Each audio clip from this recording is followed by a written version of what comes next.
Good evening, and welcome.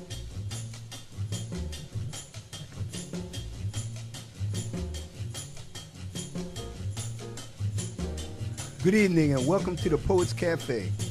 It is where artists comes alive. The spoken word brings forth the inner creation of hidden treasure, expressing tones of lyrics felt within the soul, a vibration that rings stories untold. This platform represents artists of all backgrounds, be it writers, singers, spoken word, artistic expression in painting, literature, poetry, and a journey through life. Mystery seeks to bring new ideas of opportunities through the mind at all levels. Wherefore my time leaving tomorrow on the wings of yesterday, where birds fly higher than the mystery of dreams never knew. Why do mellow sounds ring silently without ever leaving memories of my lonely blues? We walk by the calls of nature and sing in harmony, while praying for the love of the skies and dancing with the stars like a feminine ballerina gazing across the stage in her soft-toed ballerina shoes. Welcome to the Artists of Poetry Cafe show, Poetically Speaking, hosted by Terry Benjamin and Ron C. McCrae. As delighted as we are, we can't wait to engulf a new wave of presenting this platform to our audience. So, sit back and enjoy. Don't forget to subscribe and hit the like button. Now, let's get started. Let's get started, and good evening. My name is Terry Benjamin. This is my brother, Ronald C. McCrae, and this is Poetically Speaking, the place for the spoken word. And tonight we're going to be talking about life lessons learned. And again, what I would like you to do when you respond to us, just let us know what was your life lesson? What life lessons have you learned? And again, the older you get, there's hopefully more lessons that you learn and more lessons that you can apply to your life. So again, we like to be as interactive as we possibly can, because this is our show, but it's also your show, because we do this for you. So again, we're here again, and what you got for us, Ron? What we doing today? You know, it's interesting, if I may. Yes, please. Life lessons. Uh-huh. You know, it's so interesting that, and we'll get more into it, you know, what lessons have you learned in life? Mm-hmm. Now, naturally, from where you're at now, when you look back over your shoulder, back in time, what story do you have? What lessons have you learned? And unfortunately, yes, there has been some catastrophic rough roads for many. That's right. But nevertheless, those through those times have rose up. And how many of you rise up? So as we continue to move forward, you know, what lessons have you learned in life?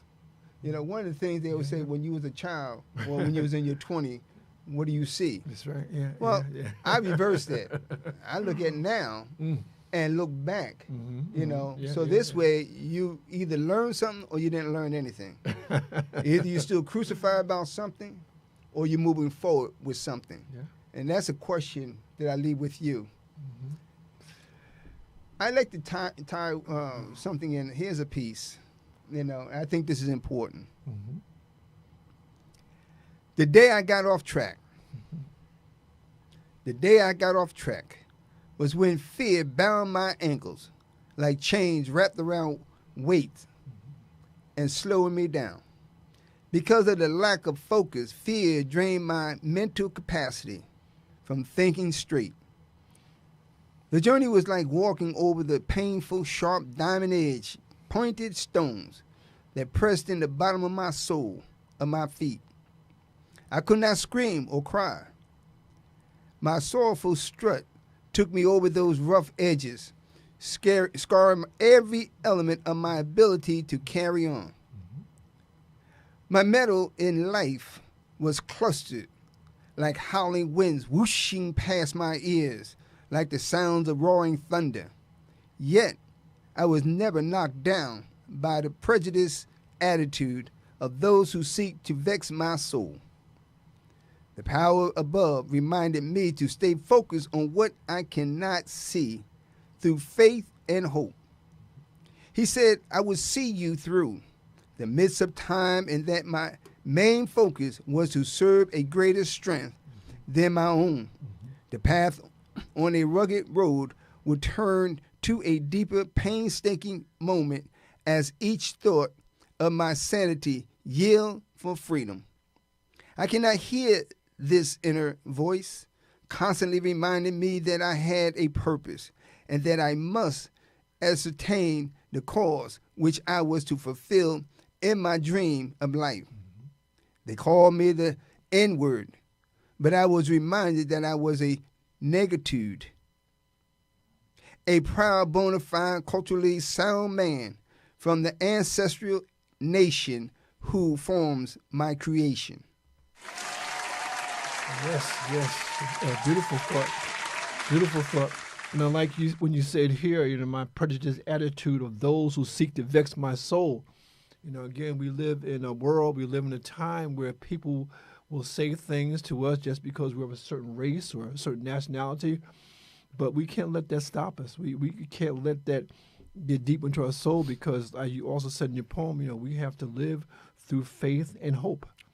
I think that's the way we do these things. And again, this poem was entitled "The Day I Got Off Track," and I just want to let those who are watching us tonight know that this is from a book that my brother here has produced, and it's called "We See Colors: The Organic Flavors of Life," poems by Ronald C. McCrae. And that particular poem, "The Day I Got Off Track," definitely was a lesson learned, but that can also be found in this particular book. Do you remember what got you thinking about writing this particular poem? I often think, as I always do, and I think it's brought me around to a point of thinking. And when you're thinking and trying to figure something out, rather than seek a higher power and move forward. But then how many really have the opportunity to move forward with something, and then you are distracted by something that takes you off track? The day I got off track. And so the only person that you can hold accountable is you. What led you to get off track? What led you to follow somebody? That's a good point. What have you led somebody to take your dream away? And that's the core of this, what's important. The day I got off track. So when you own that, when you take ownership of that, you said the day I got off track. Not the day we got off track or somebody else, but the day I got off track. And so here, it still gives you the opportunity to get back on track to fulfill a new life inside of you. Yeah, because again, today's program is life lessons learned. And obviously, when you got off track, you learned a lesson. But my question to you is, and this is for the audience as well, I want you to speak directly to the audience. What do you do to get back on track? What you do, from my perspective, and it's really a good question because everyone asks that question. What do I do? How do I get back on track? Well, the first thing is for you to stop, get into a place of silentness, isolation, meditate. Yes. And the question you should ask yourself, who am I? What happened? So when you start putting those pieces together, then you start to see, because the answer is there. The answer will help you understand where you're at. But it's up to you to get up and move forward.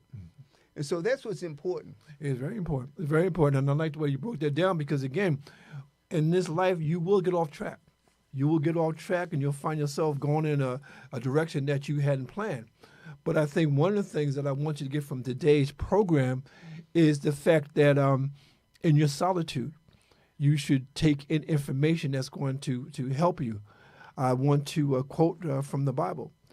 And I'm quoting from the Bible not as trying to get you to be religious or even spiritual, but I just want you to be reflective. Okay, and this is a scripture that really has stayed with me through all of my years, because again, it really sort of encapsulates the way that I was brought up. And this is from Proverbs 22:6, and it says, and I quote, "Train up a child in the way he should go, and when he is old, he will not depart from it."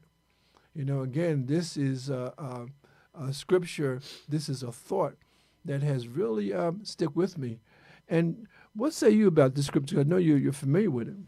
Yes, and as I said a minute ago, many had or felt or thought they was on a battlefield being brutally, thrown off the face of the earth because the mothers and fathers was treating us how we was treated. Yes, yes. But I don't want to focus on the one who intentionally tried to kill you. But what I like to focus on the one who is trying to teach you a lesson. Yes, yes. And how many of those or how many of you really took heed to what they was teaching you? And it's not until you become an adult when you look back and say, you know what? Had it not been, I learned something. I remember. But how can you remember something if you never paid attention to something? That's a good point. If you never felt the rule or that hand or that stick, then how would you look back and say, what? It's blank. Everything that took place back when we were young coming up based on our parents, because honestly, unless you go back and examine their story, which you can't, you can only get a figment of it. But look what they was going through to take care of you, to make sure that you will have a future, even today. And that's what's important, because tomorrow's not promised. That's right. That's right. Yeah. And the thing with this particular scripture is telling us that, if you train a child in a proper way, they will never depart from it. And really, that's life-saving, because I know for myself, as I went through especially my 20s, I could go in many different directions. But because of my basic training, I realized that that was not the way for me, and it's really preserved me alive to be in my 70s. So again, train up a child in the way they should go, and they will not depart from it. And you also have to take ownership. Yeah. If you've done something wrong, it's accountability. You have to take ownership. Yeah. I remember I was a teenager. I did something wrong, but I got caught. Yeah. Although I didn't like the wailing, but I took ownership. That was a life lesson learned then as well as now. Yes. Okay? Yeah. And everyone who has kids or grandkids or raising somebody's child, you're teaching them something, because you want them to have a better life or be able to stand on their own as they get older. And that's what's important. That's a beautiful thought. That is a beautiful thought, because again, life lessons learned.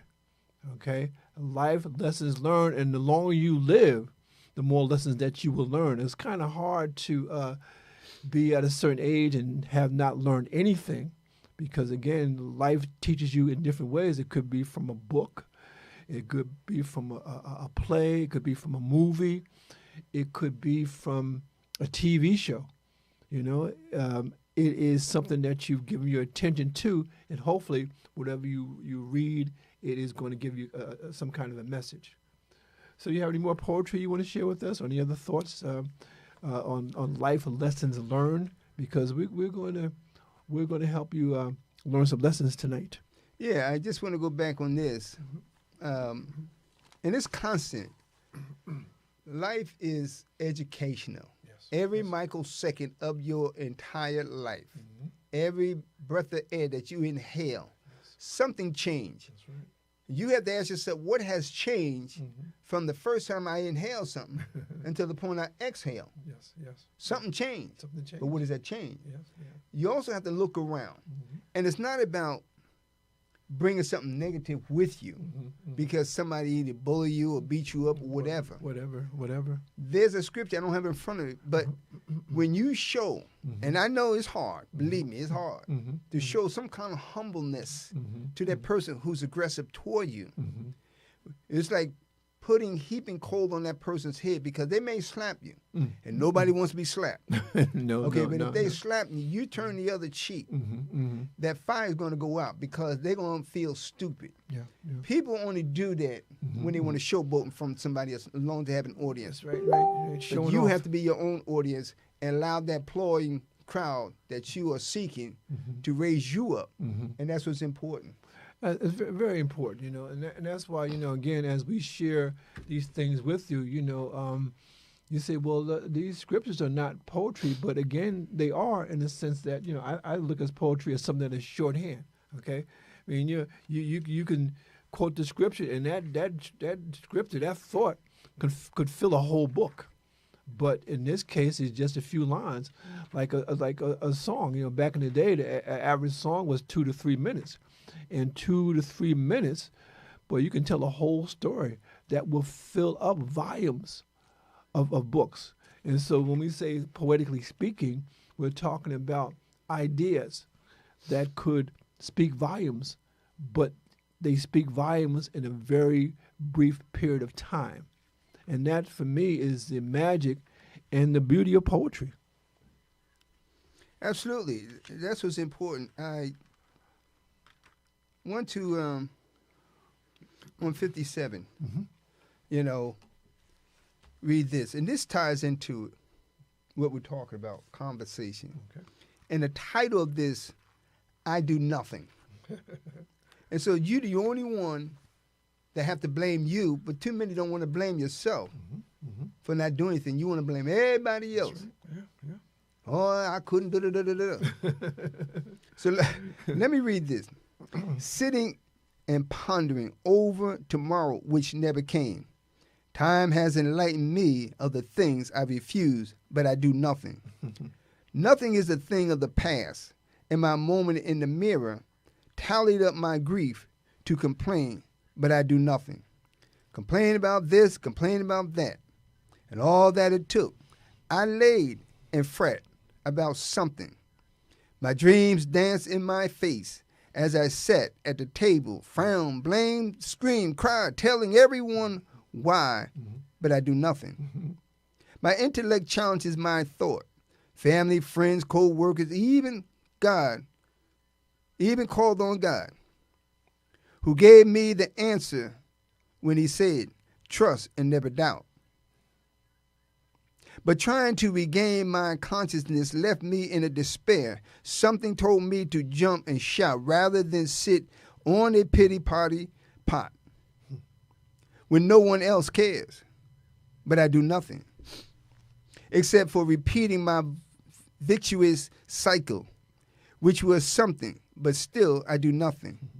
My misery grieves my soul, and if I shoulda, woulda, coulda, change my life without the thought of I do nothing to a more satisfying taste of soothe-flavored deep chocolate almond joy. Fickles as a neon signs that send me in a spiral manner. I thought about whom I can call without them hanging up or telling me to get away from this place where I do nothing. All that I tell everyone else a story about how things ought to be, giving all kinds of directions and never seeing me because I won't let it go, and I do nothing but moan and tussle with the agonizing that lies within my soul. And you know, that's what's important, you know. And the thing is, when you think about it, I do nothing. Doing nothing is what seems to be the ultimate of my dissatisfaction. The dreams I lost, the love I never had, the fame I once claimed has left me, and the pain I can't get rid of except rehearse this story that often leave me mad as what I do nothing. Sitting and staring on the walls as my mind travels down a mental path, seeking a blessing that I never receive, all because I do nothing except for singing my own title track called I Do Nothing Blues. Woe is me. Yet, I do nothing. I could have a better life, but I do nothing. And that's, I guess that's the moral of that story. If you do nothing, you will get nothing. That's one of the things you got to realize. And that poem that Ron just read is from his book, you know, We See Colors. And again, like a lot of times, you know, he may come in and read a poem, and sometimes that poem is not published. But the two poems that he shared with us tonight are published. They are published in this particular book, We See Colors. Now, I'd like to move on to another part of our program, and this is called the Poet Spotlight. And I refer you to a picture above my head there. You see there's three brothers, okay? Those three brothers, those are the last poets. And this is a book by the last poets. It's called Vibes from the Scribes. In the back of the book, it says here, since 1968, the last poets have been central to New York street poetry. In the rap explosion, their poems are being rediscovered and remixed and reviewed. Successful gigs in Britain and now albums on the celluloid label, we are winning a new enthusiastic following for the last poets. And of course, these gentlemen were back in the day. This particular book here was published in 1992. So we're going back in time. And sometimes when you go back in time, you keep on thinking that it's going to be different. But this poem was written back in the day. But again, the reason why it was written is actually told by the author. And it says here, the name of the poem is Get Moving, okay? And the author says that Get Moving is a call to rising from apathy, from ignorance, from incompetence, from fear, from silent sufferings to action, reform, development to self-confidence, self-esteem, to self-support, and self-dependence, to cultural, social, political, and economic independence. Get moving sounds very much like the time we're in today, okay? But like my brother said, we can't do nothing, okay? We got to get moving. And the name of this poem is Get Moving, and this is from the last poets. And it reads, what you going to do? You better get moving before we are all through. What you going to do? You better get moving before we all are through. Wake up, mighty nation, from your sleep. Flex your muscles, stand up on your feet. Put your fears behind and activate your mind. Know that the taste of freedom is bittersweet. Speak up loudly, let your voice be heard. Train your tongue to speak the righteous word. Think before you talk and look before you walk. To be oppressed forever, why, that's absurd. Come on, do your part before you die. Don't let a chance for freedom pass you by. You owe it to the youth to search and find the truth. Results depend on just how hard you try. You must look to the future right away. You must get on the move without delay. And when all is said and done and victory is won, you'll find you've moved the obstacles away. Wake up yourself from this unpleasant dream. Your lens must work together as a team. Your future could be great if you cooperate. Believe in things ain't always what they seem. Break the bonds that hold you to the earth. Free yourself. Show the world your worth. Let your motto be, I'm determined to be free, to give my children freedom from the birth. Unleash that talent. Put your mind to work. Who knows what joys behind tomorrow lurks? It's time to take a stand and give yourself a hand. But first you must be free of doubt and shirk. Search your soul. Free yourself within. Let the truth become your bosom friend. Make your motives right and your future could be bright, but reassure yourself that you can win. Put your words and actions in accord. Keep your obligation to your Lord. The time is much too late to procrastinate. Your actions will determine your reward. Wake up, wake up. I've got to say it twice. It ain't nothing happening without some sacrifice. So do what you got to do before we all are through. If you want freedom, prepare to pay the price. What you going to do? You better get moving before we are all through. What you going to do? You better get moving before we all are through. And that's from the last poets. Okay, get moving. Do something. Don't think that this bad time is going to pass you by. No, we have to do something. I mean, people say marching is passe. That is something from the 60s. But I was speaking to my brother Lawrence Ham, who was chairman of the People's Organization for Progress, and he was saying, we march, but marching is just one thing that we do. There are other things that we can do to resist this wave of negativity that's coming at us right now. but we got to do something. We got to get moving. We just can't stand still. And this poem, like I said, this poem is from 1968. It seems very familiar to what we're going through now, and it's kind of sad because I thought we had been past this. We had gotten past this. But you know what? It seems like things are coming around again, but we gone through this before. We went on the march for our civil rights. We had laws that were changed. There were opportunities that we didn't have before that we had because of our resistance, because of our protests. And the poets on that particular wall and the poets that we have here. You know, I always say that we are not the last poets, okay? We are not the last poets. There are others that were before us and that will become behind us. But again, so glad to share with you the message from the last poets. Get moving.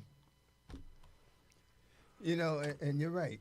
And it's a continuation. We are not the last, but they expressed it in such a way for the future at that time, which is many of us today, to look back and continue that. Because as you indicated, it's not about, honestly, this is just my opinion. Yeah, please. You know, protesting and rioting and this and that and the other. But change. What have you changed from? Change for. That's right. Do you come together? Do you reach somebody? You see, so the last poet was expressing a future in their present. They was telling a story for everyone to comprehend. Listen. Only a few, but that's part of nature. That's right. You know, it's part of human life. You know, but it's that few that paid attention, who made a change. Yes. But never ever forget where you come from, because as you made a change, you learn from something. You pass it on and lift somebody else up. Because again, then that one will be we may be the last poet, but we're not the last poet, because you're passing something on for somebody to make a change in their life, and that's what it's all about. Yeah, and it's so true, and that's why, you know, it's interesting. This evening we're going to go back to the 17th century, you know, going back to the past to coming to the front, and it's just so interesting that some of the thoughts from the 16th century resurface in 1965. And you would think that what is old, but the Bible says there's nothing new under the sun. Now, you might think that you've come up with some grand idea, and maybe you have, but you know what? It was done before. Talking about the 16th century, this is a thought from the 17th century. And this is from John Dryden, and he says, and I think it's still appropriate, it says here, we first make our habits, then our habits make us. We first make our habits, then our habits make us. And that's why I always impress upon you that you should develop the habit of literacy. And when I talk about the habit of literacy, I'm talking beyond reading and writing. As I said before, developing the habit of literacy is doing like 5 things. It's reading. Reading something every day. Read a book, read a newspaper, read a magazine, okay? Because the reading is vitamins for the mind, okay? Write a poem, write an essay, write something, because I think that reading and writing go together, you know? Listen. And I always say that God gave us 2 ears and 1 mouth because he wanted to listen twice as much as we talk, you know? And again, and there's such thing as active listening. It's active. Because when you're listening, you're sort of digesting what's been said, you know, and then talking. We all talk, but is our talk of any value? And the last thing is view, okay? View a good TV show, view a good movie. And there are many of them out there, but sometimes you got to be selective. You just can't watch everything because everything is not really helpful. And my only thing about the viewing, you know, is it feeding your mind, your body, and spirit? Because if it's not feeding your mind, body, and spirit, it's really like junk food. It's really of no value. So please, you know, think about this. And this is from the 17th century. We first make our habits, then our habits make us. And hopefully you have some good habits that are going to take you beyond what we have to do now. So again, watch what you pay attention to, because that's going to be very important, especially at this time. And I think what's going to help us in this time is that we learn to be critical thinkers. I mean, I'm saying something, my brother's saying something, but my thing is like in your intellect, in your study, what are you thinking? And that has the greatest value because again, don't follow anybody unless you understand what they're saying and how you understand it yourself. Don't be a blind follower. Be a follower. If you're gonna follow anybody, follow with your eyes wide open. You know, with that, to piggyback off of that, you know, Scripture 3, and again, as Terry said earlier, we're not here throwing scriptures at you, but the Bible in itself, and I'm just saying it from my perspective, is a roadmap. It's life. However you take something from it, apply it to your life. But it can show you something good. It can show you something bad. It can direct you or redirect you. That's right. But at least pay attention and allow it to grow in you. And in Proverbs 3 and 5, it says, Jesus said, in all thy ways get an understanding. You may not understand everything, but get an understanding of the things I may not understand. At least ask the question. And what's also equally important is that engage into a conversation that makes sense. Fruitful conversation. Yes. You know, all that hostile, this and that, yeah, that cussing, but have something fruitful because when you engage in a fruitful conversation, you're really watering yourself. That's right. That's right. Because somebody has to have a pot of water, the plant, for the seed to grow and cultivate. So we really helping each other, you know, and feeding back and forth on each other. So that's what's important. Get an understanding. Yeah, and then see, with understanding, you have a place to go. You know, you have a place to go. And I want to continue with our program, and this is the segment of the program I call Mind, Body, and Books, because again, like I said, you know, I don't have all the answers, and I'm always reading something. And the books that I share with you in this segment is from my personal library. And one of the books that really changed my life is a book that I have here, and this is from Dr. Wayne Dyer, who I consider one of my mentors. I never met the man, but I've watched all his tapes and videos and etc. And when he had a podcast, you know, before he passed, I would listen to that. But this is Dr. Wayne Dyer, and I find that most people, many people who are successful, they would tell you what were some of the people that they listened to. Well, I know Les Brown is one person. You know, a lot of people talk about Les Brown. Jim Rohn is another person. You know, Zig Ziglar is another person. These people. But most of these people refer to Dr. Wayne Dyer. And this book here is called The Power of Intention. Learning to co-create your world your way. The Power of Intention. Dr. Wayne Dyer. Because again, it is hard to do anything unless you plant that seed of intention. What is your intention and how you're going to bring it about? So again, this is really one of the books I read this at least once or twice a year because again, it changed my life, The Power of Intention.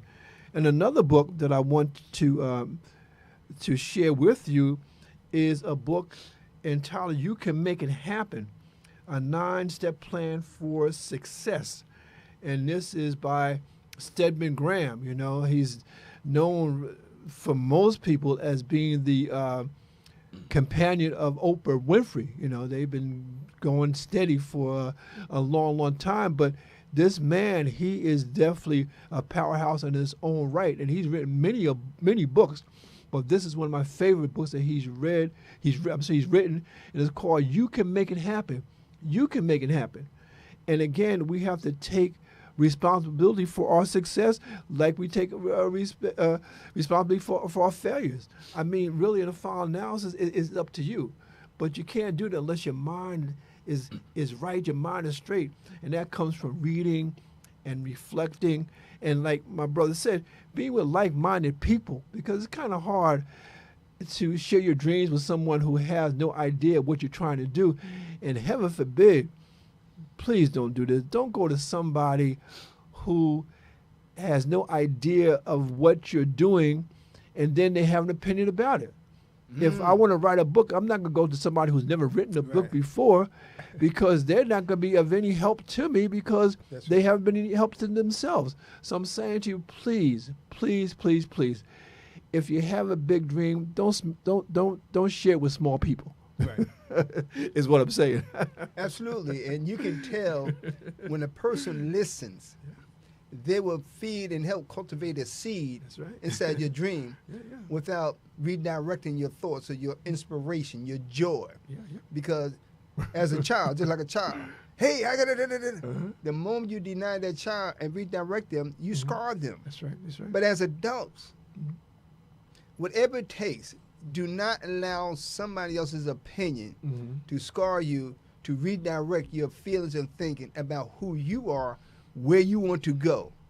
Because the only person that will climb that mountain is you. That's right. So how you going to do it? And matter of fact, I give a lot of respect to people who walk every day. You know, most of us drive, but how many find an excuse? Well, I don't have the right. But the inspiration is those who walk because they're journeying from someplace, going somewhere to accomplish something. That's what's important. That's right, right. And it's so funny because those who know me, and now everybody's going to know, I've never driven a car. I'm 74 years old, and I've never driven a car. I had a lesson, but I almost hit two people in a tree, and that was just coming out of the driveway. So I said, maybe this driving is not for me. So I've always been a walker. I've always been a commuter. I remember one time I was teaching at Kane University, and a student came to me and said, Professor Benjamin, I'm sorry that I'm always late for class, but I have a good reason. And I said, what is your good reason? He said, I don't have a car. I said, I understand that, but I don't have a car either. And I'm here always an hour before class, so that's no excuse.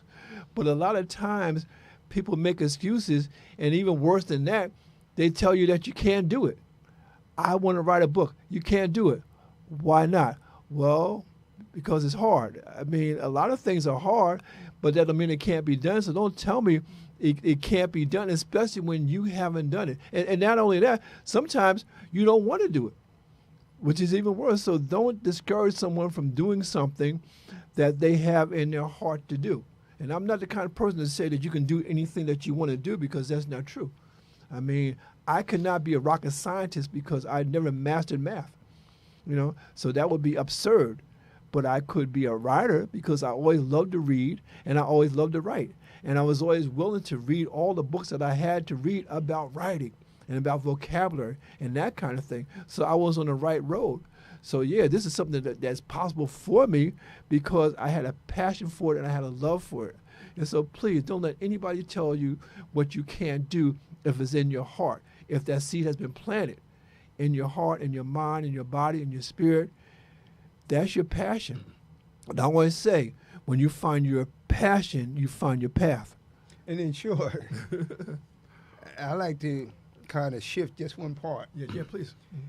And say it from my perspective. Yeah. You can do anything you want to do, but you have to understand what is it that you're going to do, and is it reasonable? Yes. You have to think about also the outcome of it. There ain't no need trying to do something that's far beyond your comprehensions or whatever. Right. But in the exact same token, you also have to look at as many books and stories of an explorer. Yeah. All of us are explorers. But an explorer, it gets up a journey looking for something, trying to conquer something. And so you can be an explorer, but also keep in mind of the terrain. Mount Everest, many went there, Yeah. but they were determined. Are you determined to do what you need to do? So yes, you can do anything you want to do, but understand what it is that you're doing, and is it reasonable? Yeah, because you got to be willing to put in that time, you know. And again, and I was talking to you about the fact that, you know, we can go back to the 16th century, the 17th century, and some of the ideas that they had are things that we do now. And this segment of the program is I call Music is Lit. Well, I actually read a song as lyrics. And this particular song, although it was recorded in 1965, was really inspired by a poet. His name was John Donne, and he was writing this in the 1600s. And it's so funny because a lot of people, when they talk about this poem or recall this poem, they say the poem is "No Man is an Island." Well, that's not really the title of the poem. The title of the poem is really "For Whom the Bell Tolls." Back in the day, when people died, they would ring a bell. Okay, and people were like wanting to know who was that bell for? Well, it's going to come one day when that bell will be for you. And so again, this poem, and this is from the 1600s by John Donne, is entitled "For Whom the Bell Tolls," and it reads, "No man is an island entire of itself. Every man is a piece of the continent, a part of the main. If a cloud be washed away by the sea, Europe is the less, as well as if a promontory were, as well as if a manner of thy friends or of the time own were. Any man's death diminishes me, because I am involved in mankind, and therefore never sent to know. For whom the bell tolls, it tolls for thee." Who does the bell toll? It tolls for you, it tolls for me, because everyone is going to be in that situation. So when the bell rings, you hear it now, but when it rings for you, you won't be able to hear it because you have passed on. But again, now in 1965, a writer named Derek Harriott, he wrote a song called "No Man is an Island." And this was recorded by the Van Dykes in 1965. This is like the doo-wop music era. Again, I think about this particular song, and I think about someone, a group of brothers like under a street lamp, doo-wopping. And again, I want you to actually listen to this song because, again, it's the singer is singing in a high falsetto, and it's a piercing falsetto, but it gets to the point.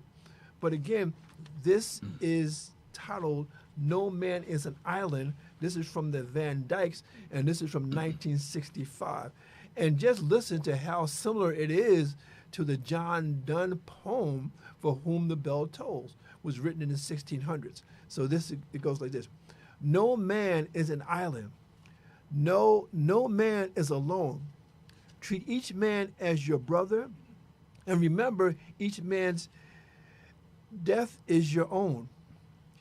Now we need one another, and we all need to try to defend. Treat each man as your brother, each man as your friend. You can't live in this world all by yourself. No, you can't live alone. And just as sure as you try to make it by yourself, you're going to wake up and find you're going to need someone else. No man is an island. No man is alone. Treat each man as your brother, and remember that each man's dream is your own." And the vocals were by Wynton Mosley, Rondellis Tandy, and James Mays, the Van Dykes. And again, when we talk about training up a boy in the way that he should go, this poem means so much to me. This song means so much to me because that's the way I was raised. I was raised to treat each man as my brother. I was raised to really realize that we can't do it alone, even this program. I want to shout out to our engineer this evening, Jeff. Jeff is behind the scenes. There's other people behind the scenes. So no man is the island. No man can do this all alone. And so again, we just want you to understand that. So what do you think about that particular song and that poem? Does that resonate with you? Yes. Just want to even the title, "No Man is an Island." Mm-hmm. And no man, no woman is an island. But let's look at it from this perspective, that a man is not an island. Mm-hmm. But he's the foundation. That's right. Of a shipwreck. Somebody to save somebody's life. In this case, is your sister. That's right.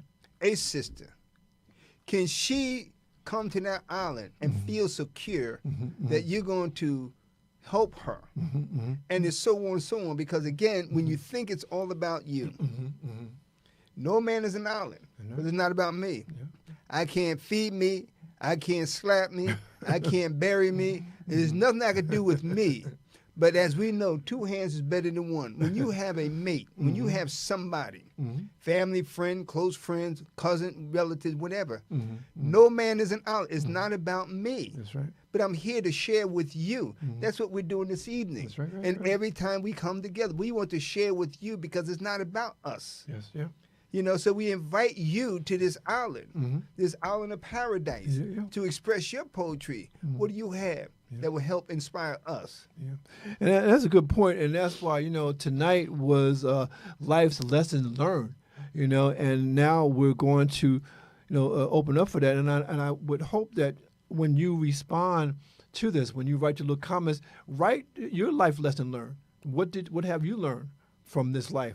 And I want to start by one of the things that I learned from this life is that you are as smart as you want to be. What I mean by that, in this particular country, it's mandatory that you go to school, at least to high school, okay? And some of us drop out before the last year of high school and we get our GED or whatever.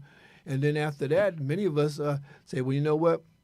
I'm not going to read another book, And I think that's the biggest mistake, because I believe that after high school, that's when your education really begins, because then you have the freedom to study. Now, some of us go to college, some of us go to graduate school, some of us work on a PhD. But whether you do that or not, you have an opportunity to teach yourself. And I know for myself, I've been in education for a long time, but I know for myself, the best lessons that I learned, or the most profound lessons that I learned, were outside of the classroom. So again, I've learned the life lesson that you are as smart as you want to be. And I was just thinking on something you just said. Even a dummy, as many people say, you're dumb. That's a dummy. But guess what? Life lesson. You can learn from a dummy. That's right. Because what a dummy is saying is doing, do you know that? That's right. Do you have the answer? Do you have the solution? That's right. So you can learn from a dummy. You may call him a dummy until all of a sudden now you're knocking on his door or her door seeking the opportunity to help you. But he's going to say, or she's going to say, well, I thought I was a dummy. Why you coming to a dummy? Well, I realized you wasn't a dummy. So the thing is, in the Bible, the tongue is sharpened than a two-edged sword. Do not say things that's going to hurt somebody, that's going to scar somebody, because what goes around comes around. Because when it happens to you, now you're mad at the world. That's right. So you can learn life lessons. You see, and that's what it's all about. Yes, yeah. And the thing is, and another life lesson that I have here, to be on time is to be late. And when we were coming to the studio, I was telling my brother that, I have this analogy about, what it means to be on time. Like, for example, think about this. Let's say someone said that, I'm going to give you $1,500, but you have to be at the spot at 10, okay, at 10 o'clock. If you're here at 10:05, you're not going to get the money. Now, I don't know about you, but I would be there a couple of hours before the time, If I was there an hour before time, I would consider that I'm late, because, again, I want that $1,500. So I'm going to be there at 10. As soon as the door opens, I'm going to be the first one in line. And so, again, one of the things I've learned about life is that, sometimes you got to grab the opportunity, because if you don't, you're going to miss it. And I don't know about you, brother, but I don't want to live a life of regret. I want to know that I took advantage of each opportunity that was given to me, that it would be positive. And so I'm saying to you, life lesson learned is to be on time is to be late. So again, if you're going to do something, be there before time. And sometimes, like Les Brown says, begin before you're ready. Some of us, we want to do this and we want to do that, but we want a perfect situation. Well, I want to be comfortable. I want to have a certain amount of money. I want to have a certain mate. Once I retire, I'm going to have a good time. But right now, I'm saving for that. Sometimes that's not the way to do it. Sometimes it's best to live the life that you want to live, because you know what? Tomorrow is not promised. As a matter of fact, sometimes they said gone today and gone tomorrow. Now it's here today and gone today. Okay, so you got to understand this life is not promised. Okay, and that's why you must seize the day, seize the time, seize the opportunity. And that's so true, because anyone at the sound of my voice, tell me what kind of time you have. And then you don't know. on this, tell me anyone, and I'm saying anyone, tell me when the time starts to wait for you. Time waits for no one. So if you have a thought, an idea, whatever the case may be, always remind yourself, I don't have time to sit here and ponder to worry about what somebody said. I need to do what I need to do, because your history, your history is every book of your education, life lesson. Because we can't comprehend what our ancestors, and my brother went back to the 16th century. Can you even think about what happened in the 16th century? Can't imagine. You don't have a clue. And how many of you can even think about what happened 5 minutes ago? That is so true, you know. But again, we have this literature, you know. I mean, if you don't want to see the Bible as a holy book, see it as literature. You know, these poems, these ideas from the 16th, 17th century, okay, they still have value. And one of the things that another life lesson learned is, and this is from a song, and this is from a song title, "Be thankful for what you got." Be thankful for what you got. Maybe someday soon I'll actually read that song as a poem, but be thankful. Lesson learned. Be thankful for what you got. And as we know, even the Song of Psalms, you know, Solomon, but in the book of Psalms, it's poetry. It is. You know, David's writing and Solomon was writing about life experience, what they was going through, what they was experiencing, and yet they was always constantly calling on a higher power. Always. Who are you calling on? You see, you might call on your neighbor or friend, whatnot, but one thing you need to keep in mind and understand, if all those who believe, God has never redirect or changed the way you think. Only thing he asks you just to call his name, Lord. That's it. And he'll be there. But it's up to you. You can't just sit back and do nothing and expect somebody to come to your rescue. It don't work that way. But if you're struggling to move forward, you're struggling with something, there's always an angel around you to help guide you. And that's what we have in this opening statement. You know, we are here to engulf a wave of opportunities. Come on the show. Talk to us. Send in your comments. Let us talk. Have a communication. Tell us about your dreams. We're sharing our thoughts because it's constant. You know. And again, in your comments, please, you know, again, we'll read those after the program. But in your comments, I want you to tell us, what lessons have you learned? What are the life lessons that you've learned? And whether you're 20, 30, 40, 50, 60, 70, etc., life has taught you some lessons. And again, I don't know about you, but I'd rather have somebody tell me what they did wrong so I don't make that same mistake. I'm the type of person, you know, I'm not hard-headed. You know, you can tell me. You can tell me that this is the wrong way to go, and I will believe you. And then there's some people, you can tell them this is the wrong thing, but they got to, I mean, it's like people, they don't realize that, look, don't touch that stove, okay? It's hot, okay? But there's some kids that say, oh, I'm not touching that stove. And there's some kids, hard-headed. They're hard-headed. And sometimes a baby will like reach for something that they know they shouldn't, and they'll look at you. They'll look at you and say, like, trying. Yeah. Is he going to stop me? Is he going to stop me? Oh, I broke my finger. You know? And I told you. I told you. But there's some kids you can tell, and they'll listen, and they'll learn. And there's some kids that got to learn the hard way. Okay? Don't learn the hard way, because there's too much knowledge. There's too much knowledge out there for you to be stupid. Seek and you shall find. Right. Ask, and the door shall be open. Knock. Actually, it's seek, ye shall find. That's right. Ask, and it shall be given. Knock, and the door will be open unto you. That's what's important, because Jesus said in the Bible, he said, if you appreciate little, I will give you much.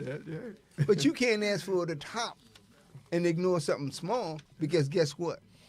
Unless anyone at the sound of our voice can tell us that every mountain continue to grow higher without collapsing and coming down. Because when you step on something, you slip, where you going, up or down? See, so that's what's important. Yeah, and the thing is, and this is what we're going to close tonight on, the fact that you know they say in the Bible, to much that he who was given, much is expected. Okay, I know we've studied, we've read, we've written, we've done the things and whatnot, and we're in a position where we're men of a certain age, so we know we know a little bit about life, and it would be selfish of us to not share this, you know. And so I'm going to have our brother take us out. I give him 2 minutes to sort of wrap it up, and we're going to be out of here. So you want to give us some last words of wisdom? You know, I always go back and look at the piece when we do the introduction, and I always find, because things always change, and that's what's important. So even just in this second paragraph, this platform represents artists. You are an artist. Of all backgrounds, be it writers, singers, spoken word, artistic expression in painting, literature, poetry, and a journey through life. Mystery seeks to bring new ideas and opportunity through the mind at all levels. It doesn't matter. I don't care if you think you're illiterate, you're not illiterate. If you can ask a question, if you can raise your hand, if you can say, something, a person who's paying attention will come to your aid, help you, lift you up. Because it's not about putting somebody down, it's about lifting somebody else up. Philippians 2:3. Yeah. And I'll leave you with this quote from Albert Einstein, considered one of the smartest men who ever lived. And Albert Einstein said that imagination is really better than knowledge, because imagination is unlimited. Okay? Imagination is unlimited. If you can imagine it, you can conceive it, and you can do that. Because again, you know, whatever we show here, it began in our imagination, and then from our imagination, it is in a book. So on that particular note, we want to say good evening to you. This is Thursday. We'll be back Sunday. Again, this is Poetically Speaking, the place for the spoken word. And we hope that you enjoy the show. Please give us your comments. Let us know what life lessons that you have learned. So, good evening.